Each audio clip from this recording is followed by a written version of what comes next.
මාතෘකාව හැටියට මම යොදා ගන්න කල්පනා කළේ ධම්මපද පාළියේ අපමාවද වග්ගයේ සඳහන් වන උතුම් ගාථා රත්නයක්. අපේ බුදුරජාණන් වහන්සේ වේළුවනාරාමේ වැඩ ඉන්න කාලේ තමයි මේ ගාථා රත්නේ දේශනා කොට වදාළේ. උත්ථාන වතෝ සතිමතු සුචි කම්මස්ස නිසම්මකාරී සංයතස්සච ධම්ම ජීවිනෝ අප්පමත්තස්ස යසෝ භිවද්දති. බුදු පියාණන් වහන්සේ මේ ගාථා රත්නේ දේශනා කොට වදාළේ කුම්භඝෝෂක කියලා කියපු සිටු පුත්‍රයා ආරමුණු කරගෙන. බුදුරජාණන් වහන්සේ වැඩ ඉන්න කාලේ බොහෝම දරුණු රෝගයක් පැතිරෙන්න පටන් ගත්තා. අහිවාතක කියලා. වර්තමානයේ තියෙන වසංගත රෝග වලට වඩා ඊටාම භයානකයි. හුළඟෙන් තමයි බෝ වෙන්නේ. අහි කියලා කියන්නේ සර්පයාට. සර්ප විෂ වගේ විසක් හුළඟේ පාවෙලා යනවා. මේ රෝගේ හැදුන සියලු දෙනාම මැරෙනවා. ඉස්සරලාම මැරෙන්නේ රෝගයේ හැදුන ගෙදර ඉන්න සත්තු සිව්පාවෝ සහ කුඩා සත්තු. ක්‍රමක්‍රමයෙන් දරුවෝ මැරිලා, අම්මා මැරිලා, තාත්තා මැරෙනවා. බිම්බිසාර මහරජුරුවන්ගේ රාජ්‍යයේ 80 කෝටියක් ධනෙ තිබුණ අය, ඊටත් වඩා වැඩියෙන් ධනෙ තිබුණ අය සහ 40 කෝටියක් වගේ ධනෙ තිබුණ අය හිටියා. මේ කතාවේ සඳහන් කරන්න හදන මේ සිටු ගෙදර 40 කෝටියක ධනවතුන් ජීවත් වුණා. 40 කෝටියක් තරම් ධනෙ තියෙන පිරිසක් සිටු පවුලක් ගැන තමයි මේ කතාව සඳහන් කරන්නේ. ආන්ගේ මාලිගාවටත් මේ අහිවාතක රෝගේ හැදුනා. එක දරුවයි හිටියේ. අම්මයි තාත්තයි අඬ පුතාට කරුණ කියලා කෙමක් වගේ ක්‍රමයක් තිබුණා. ගෙදර බිත්තියක් පෙරලගෙන යන්න ඕනේ. බිත්තිය පෙරලලා පුතාට යන්න ඉඩ දීලා පුතාට සඳහන් කළා උඹ එනකොට අපි මැරෙයි. අහවල් තැන්වල අපේ ධනෙ නිදන්ගත කරනවා. සුදුසු කාලෙක ඇවිල්ලා ඒ ධනයත් අරගෙන බොහොම සැපසේ ජීවත් වෙන්න කියලා. පුතත් අඬමින්ම පිටත් වෙලා ගියා. වසර ගණනාවකට පස්සේ නැවත වතාවක් රජගහ නුවරට ආවා. තාත්තා කියාපු තැන්වල නිමිති බලලා ඒ තැන්වල නිදන් තියනවා කියලා තේරුම් අරගත්තා. නමුත් මේ ධනස්කන්ධය එකපාරම අරගන්න ගියේ නෑ.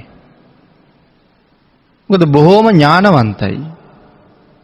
කල්පනා කළා මේ ධනෙ එකපාරම ගොඩ අරගෙන පරිහරණය කරන්න ගියොත් මං හොරෙක් බවට පත් වෙයි. ඒ හින්දා ක්‍රමානුකූල වේදේ කරන්න කාලය ලැබෙනකන් තමන්ගේ පාඩුවේ කටයුතු කරගෙන හිටියා.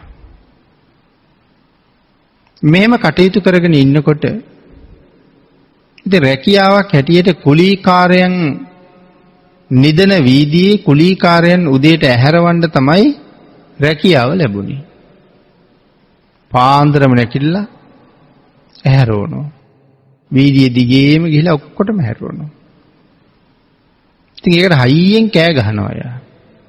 ඒක තමයි කුම්භඝෝෂක කියලා කිව්වේ. බිම්බිසාර රජුරවන්ටත් මේ හඬ ඇහෙනවා. රජුරු හරි දක්ෂයි. විශේෂයෙන් අනුන්ගේ හඬ පිළිබඳව නොයෙක් දේවල් කියන්න පුළුවන්. මේ හඬ අහලා රජුරු කියනවා මහා ධනපතියෙක් කියලා. රාජපුරුෂයෝ කියනවා නෑ ස්වාමීනි ධනපතියෙක් නෙමෙයි. රජුරු පහුවදත් කියනවා මහා ධනපතියෙක්. අනික් අය කියනවා නෑ කියලා. රජුරු ඊළඟ දවසෙත් කියනවා මහා ධනපතියෙක්. ආන් ඊට පස්සේ රජමාලිගාවේ කාන්තාවක් තමන්ගේ දුවත් එක්ක පිටත් වුණා. මොහු ධනපතියෙක්ද නැද්ද කියන එක හොයලා බලන්න ඕනේ කියලා. කොහොම හරි මේ දෙන්න ඒ gedara නවතින්න අවස්ථාව ඉල්ල ගන්නවා. ක්‍රමක්‍රමයෙන් දුවගේ ස්වාමියා බවටත් කුම්භඝෝෂක පත් කරගන්නවා. ඊට පස්සේ රජ්ජුරුවන්ට පණිවිඩය කියලා කුම්භඝෝෂකට කියනවා රජ්ජුරුව පණිවිඩයක් එවලා තියෙනවා. කුලීකරුවන්ගේ වීදියේ සැනකෙලි පවත්වන්න කියලා. ඉතින් එහෙම සඳහන් කරාම කුම්භඝෝෂකට ගොඩක් තරහ යනවා. ධනෙ වියදම් කරන්න ඕනේ කොහෙද ධනෙ තියෙන්නේ කියලා. එහෙම සඳහන් කරාම අර කාන්තාව කියනවා රාජ ආඥාව හැමදාම නැහැ. ඒකට කීකරු වෙන්නම ඕනේ. ඒක හින්දා මොකක් හරි ක්‍රමයකින් නායකට හරි කහවණුවක් දෙකක් ගේන්න කියලා. මොහු කහවණු ණයට ඉල්ලන්න යන්නේ තාත්තා වලල්ලා තිබුණ තැනින් ගිහිල්ලා හිමීටම කහවණු දෙක තුනක් අරගෙන ගෙනත් දෙනවා. මේ කාන්තාව ඒ කහවණු ඔක්කොම හංග ගන්නවා. කාන්තාවගේ මුදල් වලින් බඩු ගේනවා. මෙහෙම අවස්ථා කීපයකම කහවණු ඉල්ලගත්තා. අන්තිමට ඒ කහවණු ඔක්කොම යනවා රජ්ජුරුව ගාවට. ඊට පස්සේ විශේෂයෙන් රාජපුරුෂයෝ ඇවිල්ලා මොහු අත්අඩංගුවට ගත්ත වෙනත් කාරණාවක් එක්ක. ඒ වෙලාවේ මේ කාන්තාව තමන්ගේ දුවත් එක්ක මොහුට කලින් මාලිගාවට ගිහිල්ලා හොඳට නාලා සැරසිලා ඉන්නවා. රජ්ජුරුව ළඟට එන්න කියලා ඇහුවා ඇයි ඔබ හිඟා කන්නේ කියලා. ස්වාමීනි ජීවත් වෙන්න ක්‍රමයක් නැහැ. ඇයි මෙච්චර ධනස්කන්ධයක් තියාගෙන හිඟා කන්නේ කියලා ඇහුවා. ඒ වෙලාවේ කියන්න දෙයක් නැතුව ගියා. ස්වාමීනි කවුද කිව්වේ මට ධනයක් තියෙනවා කියලා? කවුද කිව්වේ මට ආරක්ෂාකාරී වස්තුවක් තියෙනවා කියලා? වටපිට බැලුවා. අර කාන්තාවයි තමන් විවාහ කරගත්ත ඇගේ දුවයි දෙන්නම ඉන්නවා. එහෙනම් මේගොල්ලෝ තමයි කියන්නේ ඇත්තේ. කියලා තමන්ගේ ජීවිත කතාව මුල ඉඳලම කීවා. රජුරු ගොඩාක් පැහැදුනා. මේ මහා ප්‍රඥාවන්තයාට සිටු තනතුරක් දුන්නා.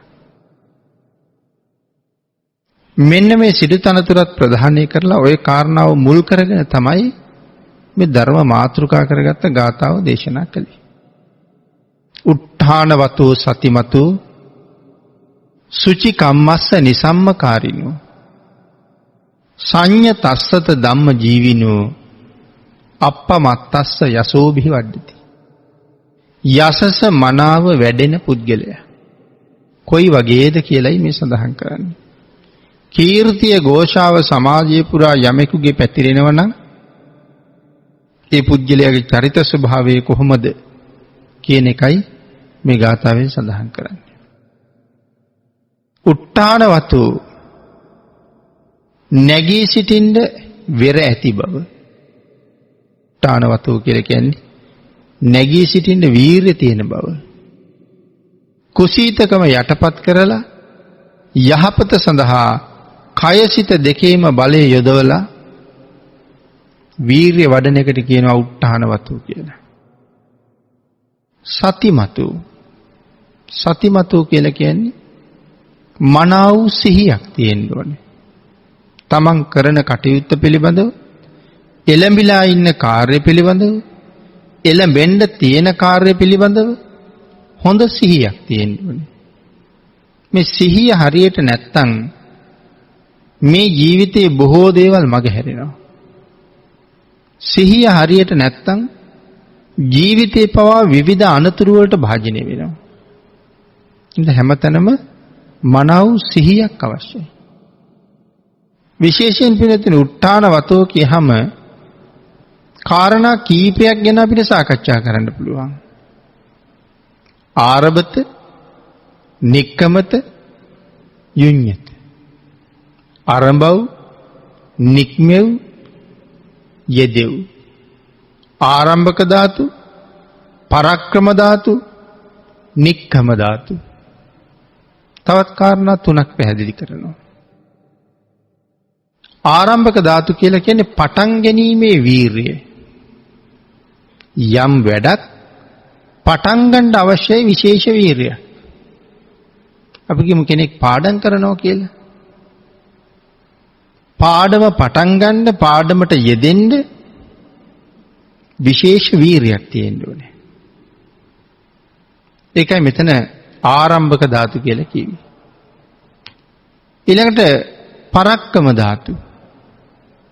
පරක්කම ධාතු කියලා කියන්නේ ඒක පවත්වාගෙන යන්න පුළුවන්කම තියෙන්න ඕනේ. පාඩම් කරන්න පටන් ගත්තා. දැන් ඒක එක දිගට පාඩම් කරගෙන සෑහෙන වෙලාවක් පවත්වාගෙන යන්න ඒත් ලොකු වීරියක් තියෙන්න ඕනේ. නික්කම ධාතු කියලා කියහම කෙලවරක් දක්වා මේක කරන්න ඕනේ. පටන් ගන්න වීරියක් ඕනේ, පවත්වන්න වීරියක් ඕනේ, අවසානය දක්වාම එක දිගටම කරගෙන යන්න තවත් වෙනම විශේෂ වීරියක් අවශ්‍ය වෙනවා. ඒ නිසා මේ කාරණා තුන පැහැදිලි කරලා වීර්යවන්තයෙක් කොහොමද කියන කාරණාව බුදුරජාණන් වහන්සේ මෙතන කරුණු පැහැදිලි කරනවා. උත්හානවතු සතිමතු. මනසිහියක් තියෙන්න ඕනේ. සිහියෙන් ප්‍රඥාවෙන් තොර ජීවිතය හරි નિසරුයි. අපේ රටේ එක භික්ෂුන් වහන්සේ නමක් අපවත් වෙන්න සූදානම් වෙලා. නමුත් මිනිස්සුන්ගේ කල්පනාව උන්වහන්සේ රහතන් වහන්සේ නමක් කියලා. අපවත් වෙන්න කලින් වැල නොකැඩීම එනවා රහතන් වහන්සේ බලන්න. අනික් හාමුදුරුවෝ කල්පනා කළා දැන් මේ ඉන්නේ රහතන් වහන්සේ බලන්න. නමුත් අපේ හාමුදුරුවෝ රහත් වෙලාද දන්නේ? තාම අපි දන්නෙත් නෑ. එහෙම කියලා ගිහිල්ලා කතා කළා. ස්වාමීනි මේම මිනිස්සු සෑහෙන දුරට පොලිම හැදිලා ඔබ වහන්සේ රහත් වෙලා කියලා පිරිනිවන් පාන්න කලින් වැඳගන්න එනවා. මං අහන්න ආවේ ඔබ වහන්සේට එහෙම උසස් ප්‍රතිපදාවක් අධිගමයක් තියෙනවද කියලා. මිනිස්සු එවන්නේ. ආයෂ්මතුනි මට තාම එහෙම අධිගමයක් නැහැ. පියවීම මෛත්‍රී බුදුරජාණන් වහන්සේ දැකලම පිරිනිවන් පාන එක තමයි අරමුණ. ඒ හින්දා මං තාම එහෙම විශේෂ අධිගමයක් ලැබලා නැහැ. නමුත් එහෙම මිනිස්සු ඇවිල්ලා ඉන්නවා නම් බලාගෙන පොරකක මම ඒකටත් යමක් කරන්න සූදානම්. එහෙනම් මාව ඉඳවන්නකෝ ඇඳේ කියලා කිව්වා. ඒ කියන්නේ දැන් තනියම ඉඳ ගන්නවත් බෑ. මම ඇඳේ ඉඳවන්න කියලා කිව්වා. ඉඳෙව්වට පස්සේ ඒ ඉඳගන්න උදව් කරපු භික්ෂුන් වහන්සේට සඳහන් කළා දැන් යන්න දොර ටිකක් වහගෙන යන්න කියලා. උන්වහන්සේ දොර වහලා යන්න අඩියේ ඉස්සරහට තියෙනවත් එක්කම කතා කළා. ආයෂ්මතුනේ දැන් හරි. දැන් ගිහිල්ලා ඒගොල්ලන් කියන්න රහතන් වහන්සේ නමක් අපවත් වෙන්න සූදානම් කියලා. ස්වාමීනි පුදුමයි. මම මේ දොර වහලා එළියට යන නිමේෂයට වහන්සේ රහත් වුණාද? ඒ වෙලාවේ සඳහන් කළා රහත් වෙනවා කියන එක නෙමෙයි අමාරු. සඳහන් කළා මගේ මේ මුළු පැවිදි ජීවිතය තුළ උන්වහන්සේ දේශනා කරනවා සිහිය ප්‍රඥාව නැති කිසිම වැඩක් මම කරලා නැහැ. සිහියෙන් ප්‍රඥාවෙන් තොරව කරපු කිසි වැඩක් නැහැ. එහෙමනම් මෙන්න මේක තමයි අමාරු වෙන්නේ. රහත් වෙන එක අමාරු නෑ. සිහියෙන් ප්‍රඥාවෙන් හිත පිහිටවාගෙන කටයුතු කරනවා කියන එක ඊටම අමාරු වැඩක්. කියන කාරණාව පැහැදිලි කළා. මනාව කොහොමද සිහි ඇතුව කටයුතු කරන්නේ? ප්‍රඥාව ඇතුව කටයුතු කරන්නේ. මෙතන සිහිය ප්‍රඥාව ඇතුව කියලා කියහම සුදුසු ආකාරයේ බලලා සුදුසු තැන බලලා සුදුසුම විදිහට ඒ කටයුත්තට එළඹෙන එක තමයි මනාවම ගැලපෙන්නේ. එමන පින්නතුනි මේ සතිමතෝ කියලා කියහම මනා සිහිය හැම වෙලාවෙම තියෙන්න ඕනේ. දැන් අර ස්වාමීන් වහන්සේ සඳහන් කළා සිහිය ප්‍රඥාව නැතිව කරපු එකම වැඩක්වත් නැහැ කියලා. එන මෙතන සඳහන් කරනවා මොනවා ගැනද සිහිය ප්‍රඥාව තියෙන්න ඕනි? කුසල් සහ අකුසල් ගැන. මෙය කුසල්ය, මෙය අකුසල්ය. හැම මොහොතකම කුසලයයි අකුසලයයි හඳුනා ගැනීමේ හැකියාව තියෙන්න ඕනේ. එහෙම නැති වුණොත් කුසල් නමින් අකුසලුත් කරනවා, අකුසල් නමින් කුසලුත් කරනවා. ආංගිකයි සඳහන් කළේ මනාව හැඳින ගන්න ඕනේ. මොකද්ද මේ කුසල් අකුසල් කියලා කියන්නේ? සතර සතිපට්ඨානේ ආයත් පැහැදිලි කරනවා යම් කෙනෙක් ළඟ මනාව වූ සතිපට්ඨානයක් තියෙන්න ඕනේ.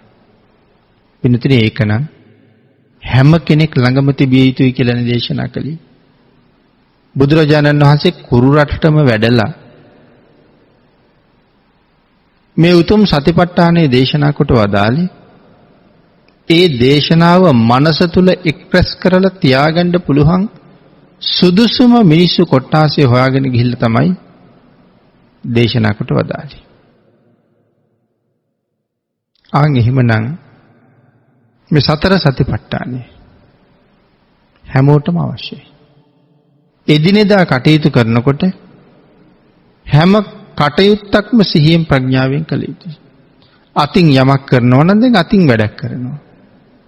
පයෙන් යමක් කරනවා නම් දැන් පයින් වැඩක් කරනවා.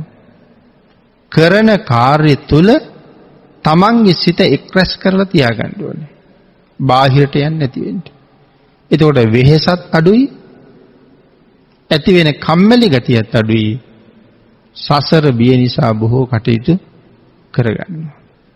සතිමත්තු නිසම්මකාරිනෝ හැමදේම ඊටාම නුවණින් විමසලා කිරීම. නිසම්මකාරිනෝ කියලා හඳුන්වලා තියෙනවා. නුවණින් විමසලා කිරීම කියලා කියහම යම් වෛද්‍යවරයෙක් රෝග නිධානය මොකක්ද කියලා හොයලා හරියටම නිධානයට ප්‍රතිකාර කළොත් රෝගය ඇති වෙන එක එතනම නවතිනවා. හරියටම රෝග නිධානය හොයලා වෙදකම් කළොත් රෝගය එතනම නවතිනවා. නමුත් සඳහන් කළා යම් වෙලාවක රෝග නිධානය හොයන්න බැරි වුණොත් කරන ප්‍රතිකාරයේ තේරුමක් නැහැ. ඒක පිටින් පැලස්තර ඇලවීමක් හා සමානයි. දේශනා කළා එහෙම නෙමෙයි මේ දේ මෙහෙම කළාම රෝගී වෙනවද හිතන්න කියලා කිව්වා. මේ දේ මෙහෙම කළොත් මොකද වෙන්නේ? අපි කියමු සිගරට් බොන කෙනෙක් කියලා. හිතන්න කිව්වා දිගටම මේක බීගෙන ගියොත් මොකද වෙන්නේ? කියන කාරණාව ගැන හොඳට කල්පනා කරන්න කිව්වා. මේ වචනේ මෙතෙන්ට කිව්වොත් හොඳයිද? දැන් අපි සමහර වචන කියලා පස්සේ පසුතැවිල්ලටපත් වෙනවා අනේ ඒක කීවේ නැත්තම් කොච්චර හොඳද කියලා. එහෙනම් වචනේ කටින් එළියට යන්න ඉස්සරලා මේ වචනේ කියන්න මෙතන සුදුසුද? මෙතන ගැළපෙනවද මේ වචනේ කියන්න? එහෙනම් තමන් කියන වචනේ ගැන මනා සිහියකින් ඉන්නකොට ඒ වචනේ එළියට දාන්න හොඳයිද නැද්ද කියන කාරණාව හොඳටම වැටහෙනවා. ඊළඟට සඳහන් කළා මේ ස්වරයෙන් මෙතන කතා කළොත් හොඳයිද?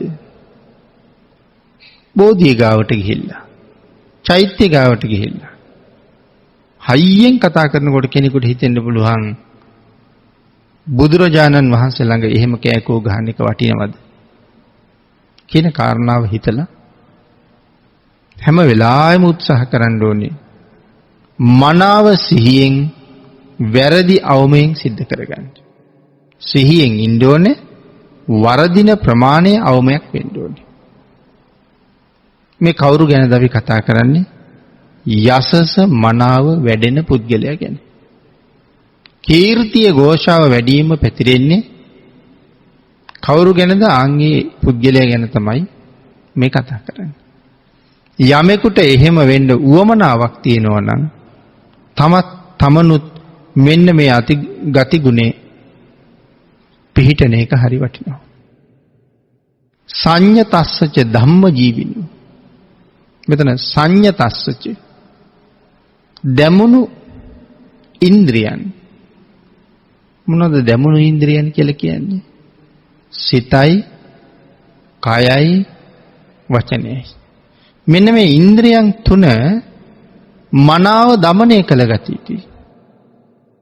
සිත කය වචනේ দমনය වුණේ නැත්තම් අපට යහපතක් කරයිද? අයහපතක්මයි කරන්නේ. দমনයක් නැත්තම් හිතින් හිතන්නේම අකුසලයක්. দমনයක් නැත්තම් කයින් කරන්නේම අකුසලයක්. නමුත් මනාව দমনය වුණ පුජ්‍යලයා කවදාවත් අකුසලයට බර වෙන්නේ නැහැ. එහෙනම් මනාව දැමුණු පුජ්‍යලයා කිසිම දෙයක් දැක්කම ඕනෑවට වඩා එහෙම නැත්තම් ඇල්මක් ඇති වෙන්නෙත් නැහැ. හැබැයි කේන්තියක් ඇති වෙන්නෙත් නැහැ. අපිට ওই දෙකනේ වෙන්නේ. යමක් දැකලා එක්ක සතුටු වෙනවා නැත්නම් තරහ ගන්නවා. නමුත් මේ පුද්ගලයා කවදාවත් එහෙම කරන්නේ නැහැ. ලැබුණේ මොනවද? තියෙන්නේ මොනවද? ඒක එහෙමමයි. එහෙනම් කය වචනේ සිත මනාව দমনය කරගන්න. සිත සමාධියෙහිද පිහිටවන්න කියලා දේශනා කරනවා. দমনය කරාට විතරක් මදි, හිත සමාධියේ පිහිටවන්න. සංයමයෙන් වැඩුණු පුජ්‍යලයා සිදුරු නැති කෙනෙක්. සිදුරු නැහැ කියලා කියේ වැරදි අඩුපාඩු නැති කෙනෙක් බවට පත් වෙනවා. සාමාන්‍ය කෙනෙක් দমনය වෙලා නැති වෙලාවක ඒ සඳහාම යෙදුන පුජ්‍යලයා මනා দমনයකින් යුක්තයි කියලා මේ ගාථා රත්නය තුළ පැහැදිලි කරනවා. ඊළඟට තවත් සඳහන් කළා দমনය වෙලා නැත්තම් හරියටම ඉන්න තැන පිළිබඳව වැටහෙන්නේ. මේ කාරණාව විශේෂයෙන් පැහැදිලි කරනවා ධම්මචේතිය සූත්‍ර දේශනාවේ. අන්නේ තීර්ථකයෝ ඇවිල්ලා බණ අහනවා. වෙනත් අය බණ අහනවා. හැබැයි ඒ අය দমনය වෙලා නැහැ. බුද්ධ ආගමේ අය দমনය වෙලා ඉන්නේ. හැබැයි බෞද්ධයා দমনයෙන් යුක්තයි. දැන් ඒකට দমনය නුන වෙනත් අය බණ අහන වෙලාවේ නොඑක් සද්ද කරනවා. එතකොට බුදුරජාණන් වහන්සේගේ ශ්‍රාවකයෙකුට ඕනකම තියෙනවා සද්ද කරන්න එපා කියලා කියන්නේ. සද්ද කරන්න එපා කියලා මං කටින් කිව්වොත් එතනක් තියෙන සද්දයක්. මං කියන්නේ සද්ද කරන්න එපා කියලා. නමුත් ඒක කියන්න මමත් සද්ද කරනවා. ආන් ඒ හින්දා සඳහන් කළේ ඒ කාරණාවත් අතින් පෙන්වන්නේ නැහැ. හැබැයි අර අන්‍ය තීර්ථක ශ්‍රාවකයාට තමන්ගේ පයේ දන හිසෙන් අයින්නවා. දන හිසෙන් ඇනලා ඇහෙන් කියනවා සද්ද කරන්න එපා. අපේ ශාස්ත්‍රුන් වහන්සේ ධර්ම දේශනා කරන වෙලාවට සද්ද කරන්න එපා කියලා ඇහෙන් කියනවා. පස්සේ කොසල් රජුරු මේක බුදුරජාණන් වහන්සේට මතක් කරනවා. ස්වාමීනි මම රජෙක්. මට කරන්න බැරි දෙයක් නැහැ. ස්වාමීනි මම ගාව හිටියා ඉසිදත්ත පුරාණ කියලා දෙන්නේ. ආන් ඒ දෙන්නා මගෙත් එක දවසක් ඇවිල්ලා එකතැන කතා කර කර ඉඳලා ඉතා කුඩා කාමරයක මම ඔවුන් එක්ක සැතපුණා. මම නිදාගෙන නිදි නෑ වාගේ ඉන්නවා. මොවුන් දෙන්න මොකද කරන්නේ බලන්න. මේ දෙන්න කන්නේත් මගෙන් ඉන්නෙත් මම ගාව. සඳහන් කරනවා ස්වාමීනි මට නිින්ද ගියා වගේ මම හිටියා. මේ දෙන්න ඊට පස්සේ කතා වෙනවා අද බුදුරජාණන් වහන්සේ කොහෙද දන්නේ කියලා. එක්කෙනෙක් කියහම අද බුදුරජාණන් වහන්සේලා ඉන්නේ අහවල් ආරාමේ කියලා. ස්වාමීනි මේ දෙන්නම මම දිහාට කකුල් දෙක දාලා භාග්‍යතුන් වහන්සේ වැඩ ඉන්නවා කියලා කියපු පැත්තට හිස දාලා සතපුණා. මේ කාරණාව රජු බුදුරජාණන් වහන්සේට ප්‍රකාශ කරලා බොහොම ප්‍රශංසා කළා. ස්වාමීනි රජෙක් වෙලත් මට මගේ රාජ සභාවේ මිනිස්සු එක විනාඩි 5ක් නිශ්ශබ්දව තියාගන්න බෑ. ඒ මිනිස්සු දන්නවා මට හිතුනොත් මරනවා කියලා. රජ්ජුරුව කවුරුවත් මැරුවාම රජ්ජුරුවන්ට නඩු තියෙනවද? රජුරවන්ට නඩු දාන්න කෙනෙක් නැහැ. ජනාධිපතිතුමාට නඩු දාන්න පුළුවන්. රජුරවන්ට නඩු දාන්න බෑ. රජු තීරණයක් ගත්තොත් තීරණයම තමයි. ඒ රජුරවන්ට විරුද්ධව නඩු දාන්න බැරි.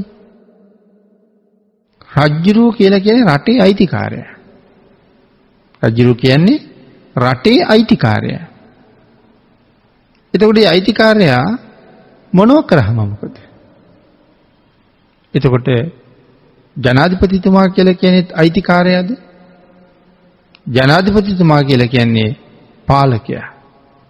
රටේ පාලකයා. පාලකයයි අයිතිකාරයයි දෙන්නේ. එමනම් අයිතිකාරයා තමයි Tamanට ඕනෑම දෙයක් කරන්නේ.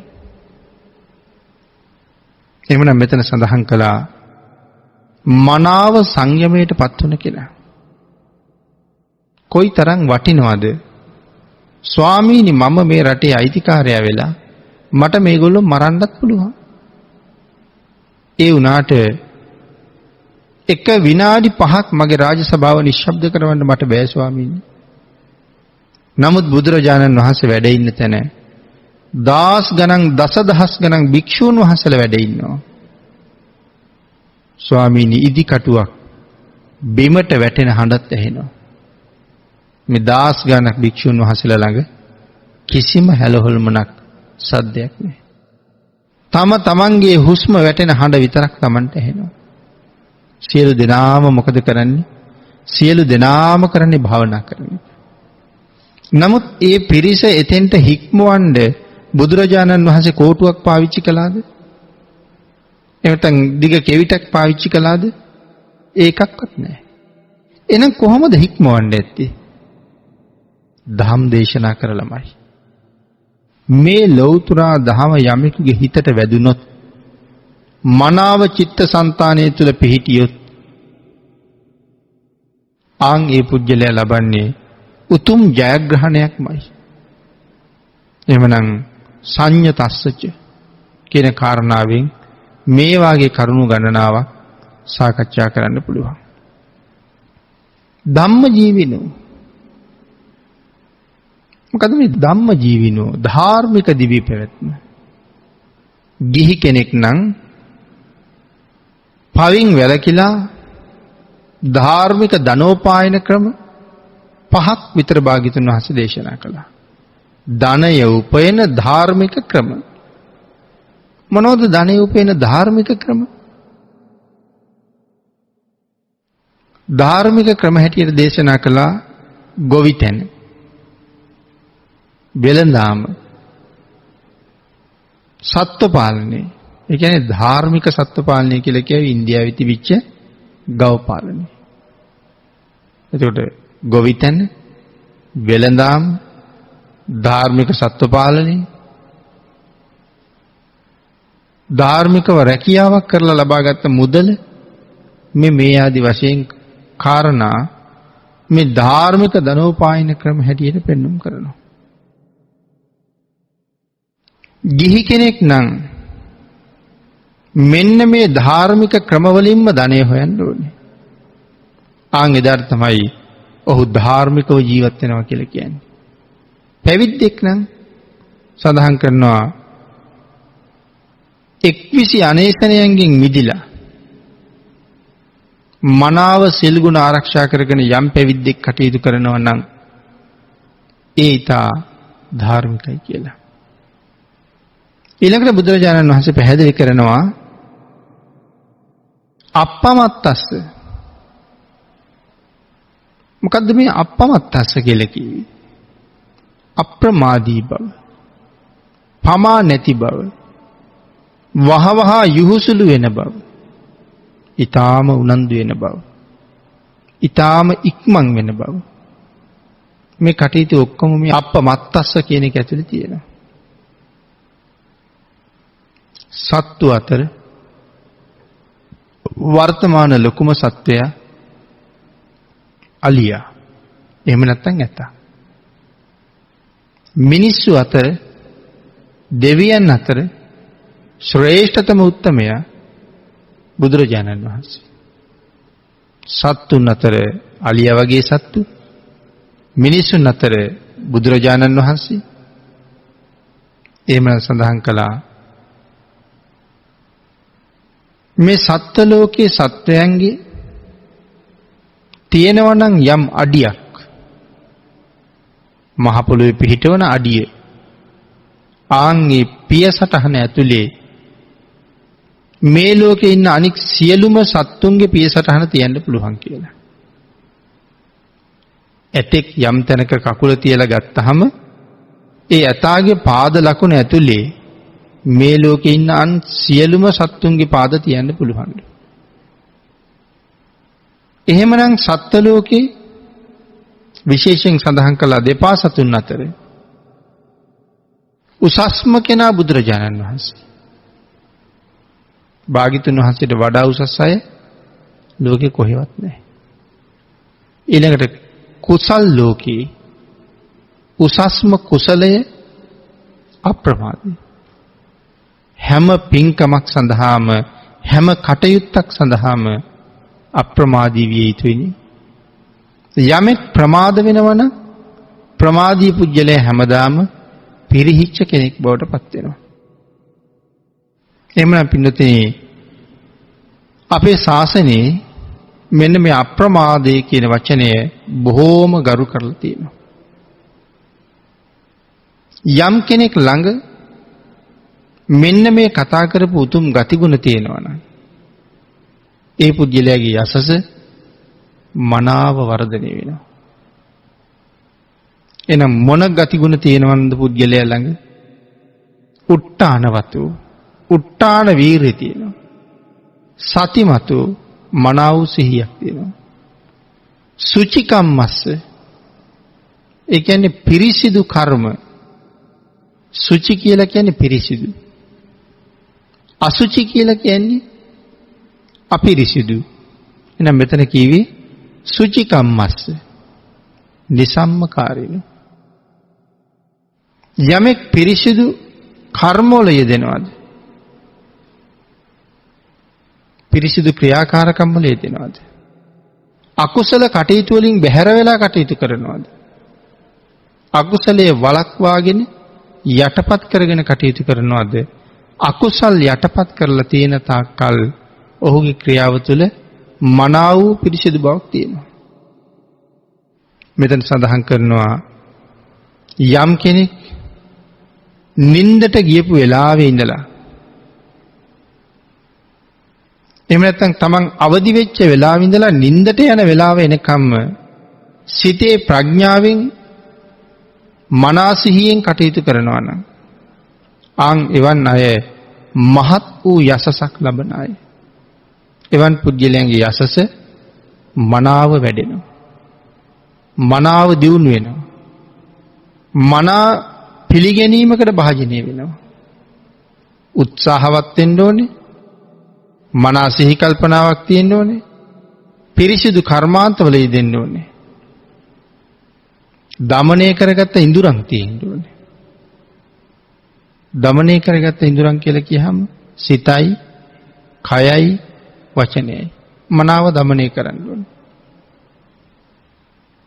සංයතස්සච ධම්ම ජීවිනෝ අප්පමත්තස්ස යසෝ විවඩ්ඩති. අප්‍රමාදී බව තියෙන්න ඕනේ. ආන් මේ පුජ්‍යලයාගේ යසස මනාව වැඩෙනවා කියලා දේශනා කළා. එහෙම නැත්නම් මේ ලෝකේ යම් සත්‍යයක් දියුණුව කැමතිද? ආන්ගේ දියුණුව කැමති වෙන සත්‍යය තුළ තිබිය යුතු උසස්ම කාර්යයෙන් එකක්.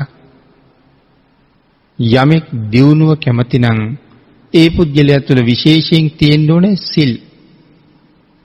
යමෙක් ගාව මනා සීලයක් තියෙනවා නම් ඔහු ඒකාන්තයෙන්ම දියුණු වෙන පුජ්‍යලෙක්. එහෙමනම් විශේෂයෙන් සඳහන් කළා මේ ලෞකිකත්වයේ දියුණුව මනාව තහවුරු කරපු කාරණා ටික. මෙන්න මේ කාරණා පහ ඊටාම වටිනවා ඒ වෙනුවෙන්. මහත් වූ භෝගස්කන්ධයක් ලබනවා. කවුද මේ? සිල්වත් කෙනා. සිල්වත් කෙනාට බොහෝ ධනෙ ලැබෙනවා. සිල්වත් වෙන්න ධනවත් වෙනවා. එහෙනම් මහත් වූ භෝගස්කන්ධයක් ලැබෙනවා. කල්යාණ වූ කීර්ති ශබ්දයක් පැතිරෙනවා. සිල්වත් වෙන්න වෙන්න හැම දෙනා අතරම ලොකු ප්‍රසිද්ධියකටපත් වෙනවා. හැමෝම හරි ප්‍රශංසාවෙන් කතා කරනවා. ඊළඟට සඳහන් කළා පිරිස් මැදට නොබියව එළඹෙනවා. සිල්වත් කෙනා. පිරිස අතරට යන්න බය නැහැ. ඒ හොඳම අවිය තමන් ගාව තියෙනවා මොකද්ද? සිල්වත් බව. සිහි මුලා වෙලා කලුරිය කරන්නේ නැහැ. මරණාසන්න වෙනකොට අසිහියක් නැහැ. සිල්වත් කෙනා සිහියෙන් කල්පනාවෙන්ම ජීවිතයෙන් සමුගන්නවා. අවසානට සඳහන් කළා සිල්වත් කෙනා මරණින් මත්තේ සුගතියේ උප්පත්තිය ලැබෙනවා. එහෙනම් සිල්වත් කෙනාට ආනිසංස කීයක් ලැබෙනවද? 5යි. මහත් වූ භෝගස්කන්ධයක් ලැබෙනවා. කල්යාණ වූ කීර්ති ශබ්දයක් ලැබෙනවා. පිරිස් මැදට නොබියව එළවෙන්න පුළුවන්කම තියෙනවා. සිහි මුලා නොවි කලුරිය කරනවා. මරණින් මතු ඒකාන්තයෙන් සුගතියේ උප්පත්තිය ලැබෙනවා. මෙන්න මේ කාරණා ටික මනාව භාග්‍යතුන් වහන්සේ පෙන්නලා අප්‍රමාදීව කටයුතු කරන හැටිත් මනාව දේශනා කරලා යසස මනාව යම් කෙනෙක්ගේ වැඩෙනවා නම් ඒ යසස වැඩෙන පුද්ගලයෙක් තුළ තිබිච්ච ගුණාංග ටිකත් පෙන්නලා කරුණු කාරණා පැහැදිලි කරලා ධර්ම දේශනාව සිද්ධ කරන්නට යෙදුන මේ කුම්භඝෝෂක නිසා. කුම්භඝෝෂකට බිම්බිසාර රජුරු නැවත වතාවක් සිටු තනතුරු දුන්නා. සිටු තනතුරු දීලා බුදුරජාණන් වහන්සේට මතක් කළා ස්වාමීනි මේ තරම් මහ ධනස්කන්ධයකට උරුමකාරකම් කියන මේ පුද්ගලයා මෙන්න මේ විදිහට නිහඬව නිශ්ශබ්දව හිටියා කියලා. ඒ කාරණාව අරමුණු කරගෙන තමයි මේ ගාථාව දේශනා කොට වදාළේ. ඔහු මහා ශ්‍රේෂ්ඨ ප්‍රඥාවන්තයෙක් කියන කාරණාව පැහැදිලි කළා. එහෙමනම් පින්නතුනි මේ ගාථා රත්නය තුළින් අපි මේ යසස මනාව වැඩෙන්නේ කාගේද කියන කාරණාවයි සාකච්ඡා කළේ. ඒ සාකච්ඡා කරපු ගුණාංග අපේ ජීවිතවලටත් එකතු වෙනවා නම් අපේ කීර්තිය ප්‍රශංසාවත් මිනිසුන් අතර විතරක් නෙමෙයි දෙවි බඹුන් අතර පවා පැතිරිලා යනවා. එවන් ජීවිතයක් පෝෂණය කරගන්න රත්නත්‍රි අනන්ත ආශිර්වාදයෙන් ඔබ සියලු දෙනාටමත් ශක්තිය, ධෛර්යය, වාග්ය, වාසනාව උදා වේවා කියලා ආශිර්වාද කරනවා.